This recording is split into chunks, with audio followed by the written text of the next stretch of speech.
Hi again folks, welcome back to the channel. I'm Dr. Matthew Hale. In today's video, I'll introduce two concepts, the transactional model of communication and Aristotle's rhetorical triangle. The transactional model of communication was first proposed in the 1970s. If you Google that, you'll find a lot of graphics that explain the concept. I've made my own for your viewing pleasure and to avoid copyright issues. This model views communication as a situated and dynamic exchange of messages between senders and receivers. It envisions communication as a process by which social reality is produced, maintained, and transformed by communicators communicating with one another.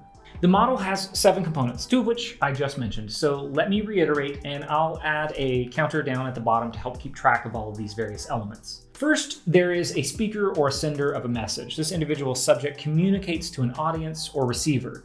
In a lot of diagrams you'll find online and in textbooks, this will be depicted as 2 heads speaking uncomfortably close to one another.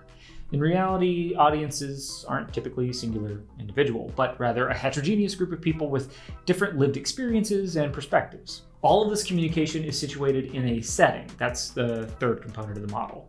After that, we have the message itself. That is the ideas or information that is being conveyed from the sender to the receiver.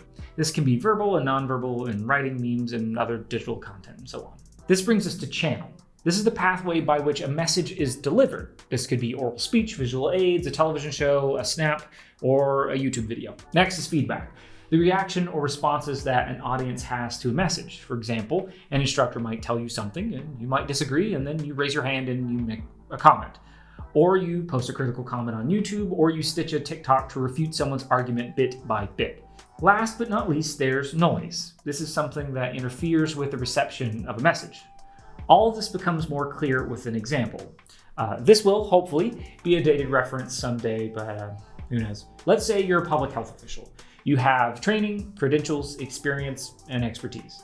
Through science and data-driven methods, you develop tools as well as public health policies to help the public combat a pandemic. You create a clear message. Do these 2, 3, maybe even 4 things, and it will help keep you and others safe and healthy. You as the speaker have crafted a message in a particular historical and cultural setting. You've communicated it through various channels, broadcast interviews, institutional websites, social media, and so on. You get feedback, positive, negative, confusing, and there is a lot of mis and disinformation bandied about that interferes and distracts from or even counters that clear and simple message. It gets complicated and messy and ideologically inflected real quick. So that transactional model provides a framework or lens through which you can view and understand communicative acts. Okay, let's move on to Aristotle. The so-called rhetorical triangle, which was developed by the ancient Greek philosopher Aristotle, who was the student of his slightly more ancient teacher, Plato. It is a means of visualizing and understanding the 3 key components of a structured argument and how one might appeal to an audience. Aristotle identifies 3 types of appeals: logos, ethos, and pathos. Ethos, meaning one's character, ethics, trustworthiness, or if you want to think about it in terms of, say, a role-playing game like Skyrim or Fallout, for example, it's your reputational score. You build your credibility through confidence in your delivery, citing credible sources, and self-presentation. Next, we have logos, logic and reason.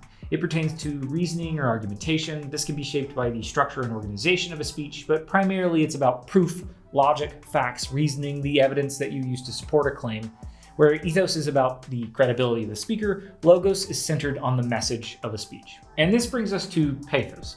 Greek for emotion, pathos is about the audience's feelings and affective experiences in responses to a message.